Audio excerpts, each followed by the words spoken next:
ناظرین، دنیا بھر میں نامور اور سیاسی شخصیات کے قتل ہوئے ہیں، مگر شاید ہی کسی قتل کے مجرم اور اس کی سازش سامنے آئی ہو، چاہے وہ امریکی صدر ابراہیم لنکن ہوں یا جان ایف کینیڈی یا مارٹن لوتھر کنگ، انڈیا کے مہاتما گاندھی ہوں، اندرا گاندھی ہوں یا راجیو گاندھی، بنگلہ دیش کے شیخ مجیب ہوں یا سعودی عرب کے شاہ فیصل۔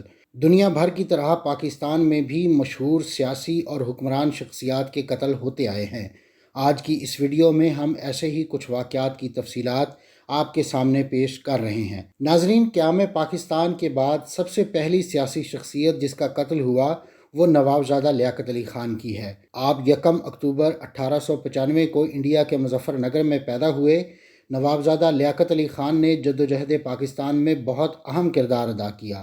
آپ پاکستان کے پہلے وزیر اعظم ہونے کے ساتھ ساتھ پہلے پاکستانی وزیر خارجہ، وزیر دفاع اور کامن ویلتھ اور کشمیر افیئرز کے بھی وزیر تھے۔ آپ کا تعلق مسلم لیگ سے تھا۔ آپ علی گڑھ اور آکسفورڈ جیسے اداروں سے فارغ التحصیل تھے۔ 16 اکتوبر 1951 مسلم لیگ کے کمپنی باغ راولپنڈی میں ہونے والے ایک جلسے میں آپ کو گولیاں مار کر قتل کر دیا گیا تھا۔ قتل کے وقت آپ کی عمر 56 برس تھی۔ قاتل کا نام سید اکبر ببرک تھا۔ وہ ایک افغانی تھا جس کا تعلق پشتون قبیلے زردان سے تھا۔ پولیس نے قاتل کو موقع پر ہی ہلاک کر دیا۔ نوابزادہ لیاقت علی خان کو فوری طور پر اسپتال منتقل کیا گیا، لیکن آپ زخموں کی تاب نہ لاتے ہوئے انتقال کر گئے۔ آپ کے قتل کے پیچھے جو محرکات تھے ان کا آج تک صحیح پتہ نہیں لگایا جا سکا۔ لوگوں نے صرف اندازے ہی لگائے۔ کچھ کے مطابق نوابزادہ لیاقت علی خان کے قتل میں افغانی اور امریکی حکومتیں ملوث تھیں، لیکن اس دعوے کے کوئی ٹھوس شواہد نہیں مل سکے۔ آپ کی شہادت کے بعد آپ کو شہید ملت کا لقب دیا گیا اور کمپنی باغ راولپنڈی کا نام لیاقت باغ رکھ دیا گیا۔ نوابزادہ لیاقت علی خان کو مزار قائد کے احاطے میں دفنایا گیا۔ اس حوالے سے بنائی گئی ہماری ایک تفصیلی ویڈیو کا لنک ڈسکرپشن میں دیا گیا ہے۔ ناظرین، بے نظیر بھٹو کو پاکستان کی 11ویں وزیر اعظم ہونے کے ساتھ ساتھ مسلم ریاست کی پہلی خاتون وزیر اعظم ہونے کا اعزاز بھی حاصل ہے۔ وہ 21 جون 1951 کو کراچی میں پیدا ہوئیں۔ محترمہ بے نظیر بھٹو نے اپنی تعلیم آکسفورڈ اور ہارورڈ جیسے نامور اداروں سے حاصل کی۔ اپنے والد ذوالفقار علی بھٹو کے عدالتی قتل کے بعد انہوں نے پاکستان پیپلز پارٹی کی چیئرپرسن کا منصب سنبھالا اور پیپلز پارٹی کی طرف سے ہی الیکشن لڑتے ہوئے وہ 2 مرتبہ پاکستان کی وزیر اعظم منتخب ہوئیں۔ ان کے بھائی مرتضیٰ بھٹو کے قتل کی بنیاد پر اس وقت کے صدر فاروق لغاری نے انہیں ان کے عہدے سے ہٹا دیا۔ بے نظیر بھٹو نے 8 سال جلاوطنی میں گزارے اور بالآخر اکتوبر 2007 میں وطن واپس آ گئیں۔ ان کی واپسی پہ ان کے قافلے پہ بم حملہ کیا گیا جس میں وہ بال بچ گئیں، جبکہ ان کے درجنوں کارکن جان کی بازی ہار گئے۔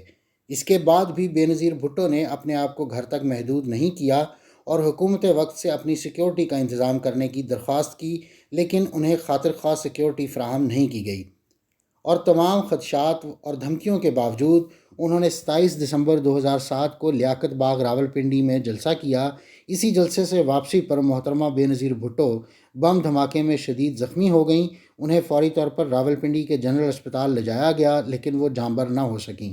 انہیں ان کے آبائی گاؤں گڑی خدا بخش میں ان کے آبائی قبرستان میں اپنے والد کے پہلو میں دفنا دیا گیا۔ القاعدہ کے کمانڈر مصطفیٰ الیزید نے ان کے قتل کی ذمہ داری قبول کی۔ ان کے قتل کی تحقیقات کے لیے کمیٹیاں بنائی گئیں، یہاں تک کہ اسکاٹ لینڈ یارڈ نے بھی ان کے قتل کی تحقیقات کیں، لیکن ان کے قاتلوں کو گرفتار نہیں کیا جا سکا اور نہ ہی ان کے قتل کے پیچھے کی سازش کا صحیح اندازہ لگایا جا سکا۔ ناظرین، مرتضیٰ بھٹو پاکستان کے سابق وزیر اعظم ذوالفقار علی بھٹو کے بڑے بیٹے تھے۔ انہیں ان کے ساتھیوں کے ہمراہ 20 ستمبر 1996 کو 42 سال کی عمر میں ان کے گھر واقع 70 کلفٹن کے باہر پولیس والوں نے گولیاں مار کر شدید زخمی کر دیا تھا۔ انہیں اسپتال لے جایا گیا، لیکن وہ جانبر نہ ہو سکے۔ انہوں نے 1981 میں چودھری ظہور الہی کے قتل اور پاکستان انٹرنیشنل ایئر لائنز کی ایک جہاز کو ہائی جیک کرنے کی ذمہ داری قبول کی، جس کے نتیجے میں انہوں نے پاکستان پیپلز پارٹی کے کارکنوں کو جیل سے آزاد کروایا، اور اسی ہائی جیک کے دوران مرتضیٰ بھٹو نے لیفٹیننٹ طارق رحیم کے قتل کی بھی ذمہ داری قبول کی۔ افغانستان میں جلاوطنی کے دوران ان کی غیر حاضری میں ہی پاکستان کی فوجی عدالتوں کی طرف سے انہیں پھانسی کی سزا سنائی گئی۔ 1993 میں وہ پاکستان واپس آئے اور انہیں اس وقت کی وزیر اعظم محترمہ بے نظیر بھٹو، جو ان کی ہمشیرہ بھی تھیں، کے حکم پر دہشت گردی کے جرم میں گرفتار کر لیا گیا، لیکن وہ ضمانت پر رہا ہوئے اور انہوں نے سندھ اسمبلی کے الیکشن میں کامیابی حاصل کی۔ اپنے والد ذوالفقار علی بھٹو کے عدالتی قتل کے بعد مرتضیٰ بھٹو نے الذوالفقار نامی سیاسی جماعت کی بنیاد رکھی۔ ان کے قتل کے بارے میں سندھ حکومت اور ان کی پارٹی کے الگ الگ موقف سامنے آئے۔ حکومت سندھ کے مطابق مرتضیٰ بھٹو کی کار کی تلاشی کے دوران پولیس پر حملے میں پہل مرتضیٰ بھٹو کے گارڈز کی طرف سے ہوئی، جس کے نتیجے میں کئی پولیس اہلکار زخمی ہوئے۔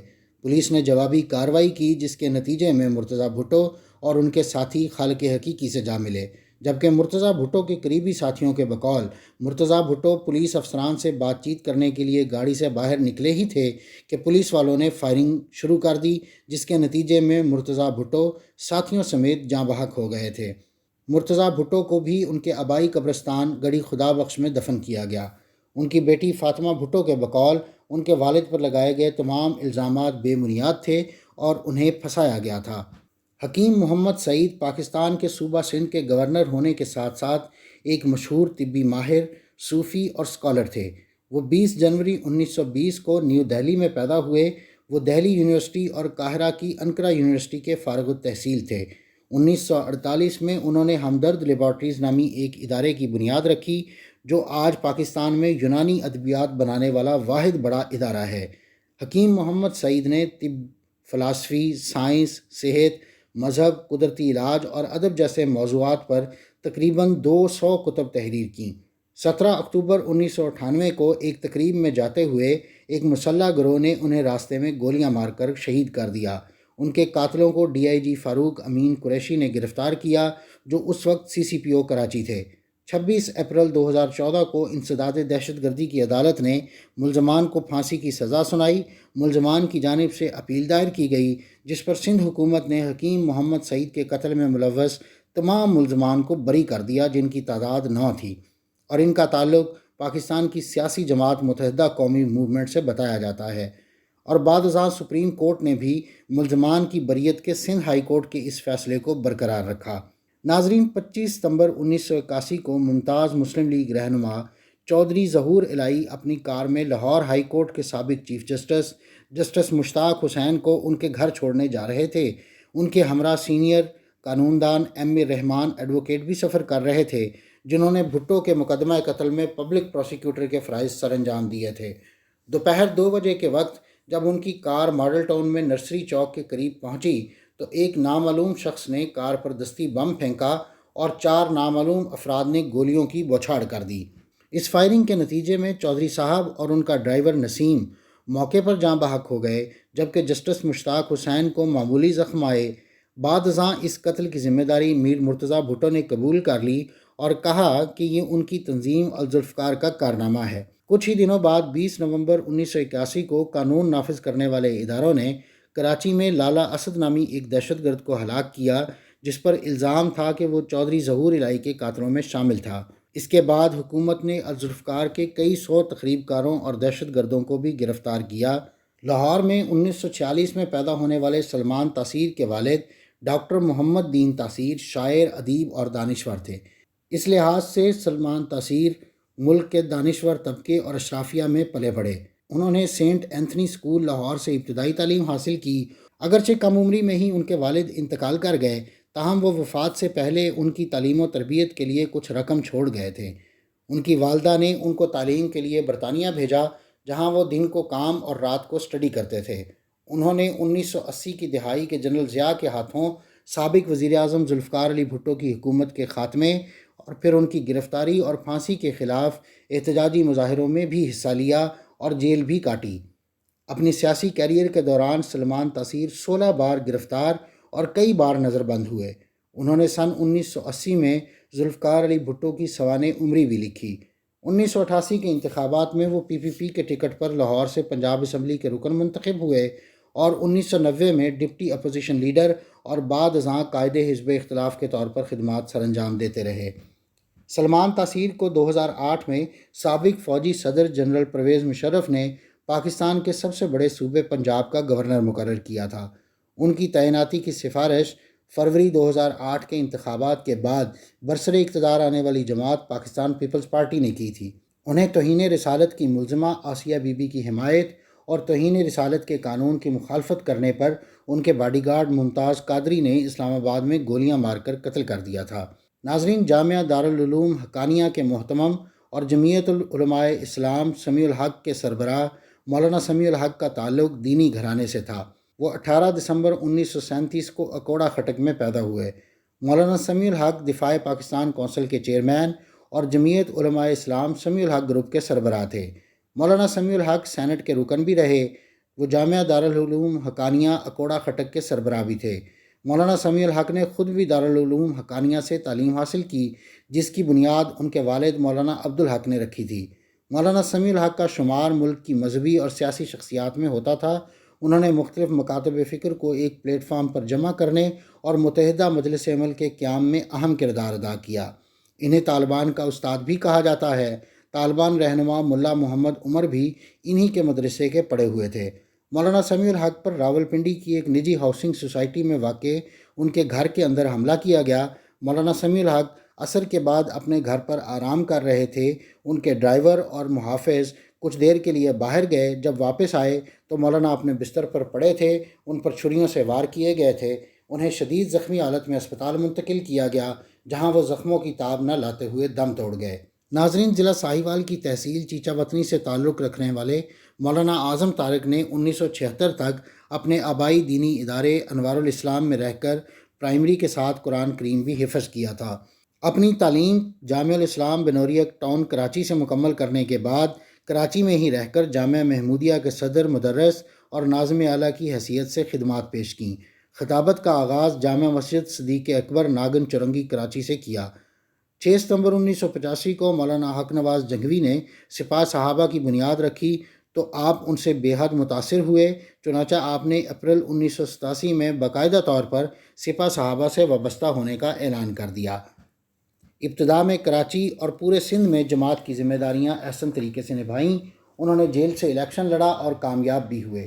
ان پر متعدد بار قاتلانہ حملے ہوئے، مگر 6 اکتوبر 2003 کو ہونے والا حملہ کامیاب ہوا اور قومی اسمبلی کے اجلاس میں جاتے ہوئے گولڑا موڑ پر ان کی گاڑی کو نشانہ بنایا گیا، جس میں وہ اپنے 4 ساتھیوں سمیت خالق حقیقی سے جا ملے۔